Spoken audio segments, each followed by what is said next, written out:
একটা জিনিস খেয়াল করবেন, আমরা অনেক সময় খেলোয়াড়দের কথা ভাবি, আমরা বলি যে তার মোটিভেশন চেঞ্জ করতে হবে, তাকে খেলায় মনোযোগ বাড়াতে হবে, আমরা এরকম কথা বলি।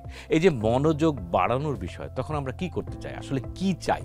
চাই তার পারফরমেন্সটা বের হয়ে আসুক, তার যে কাঙ্ক্ষিত ফল সেখানে যাতে আশানুরূপ সে কাজটা করে। তো অনেক সময় একজন মানুষ যখন বেশি রিল্যাক্স থাকে, তার খেলা নিয়ে হোক, তার পারফরমেন্স নিয়ে হোক, যখন অতিরিক্ত রিল্যাক্স থাকে, তখন কিন্তু তার কাছ থেকে আমরা চাইলেও আসার অনুরূপ সেই রেজাল্ট আমরা পাবো না। তখন তাকে কিন্তু চাপ বাড়াতে হয়।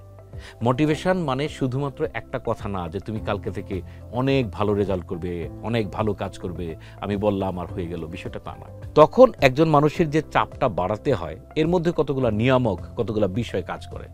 যেমন ওই কাজটা থেকে তার ইন্টারেস্ট বাড়াতে হবে, ওই কাজটা তার যে প্রয়োজন সেই কথাগুলো তাকে বোঝাতে হবে, ওই কাজটা দিয়ে যে সে কোনো একটা কিছু করবে তার মধ্যে ওই ডিজায়ার, ওই ইচ্ছাটা আনতে হবে। এই ইচ্ছা আনার মাধ্যমে তার মধ্যে একটা চাপ তৈরি করতে হবে।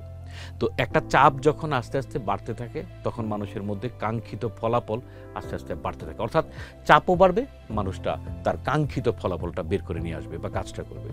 আবার সেই চাপটা যখন একটা নির্দিষ্ট পরিমাণের থেকে বেশি হয়ে যায়, তখন কিন্তু তার পারফরমেন্স কমে। সুতরাং মানসিক চাপ এটা একটা মানে এমন একটা বিষয় যেটা দুইভাবেই কাজ করবে, কিন্তু অতিরিক্ত চাপ অবশ্যই সেটা ক্ষতিকর। আরেকটা বিষয় আছে, অতিরিক্ত চাপ না হয়ে যদি লিমিটের মধ্যেও থাকে, কিন্তু সেটা যদি দীর্ঘদিন যাবৎ হয়, তাহলে কিন্তু সমস্যা হতে পারে। তো দুই ধরনের চাপই, মানে একটা চাপ যদি দীর্ঘদিন যাবৎ চলতে থাকে, সেটা একেবারে মানে অতিরিক্ত না হলেও সেটা ক্ষতি করতে পারে, অথবা হঠাৎ করে আসা অতিরিক্ত চাপও কিন্তু মানুষের ক্ষতি করতে পারে।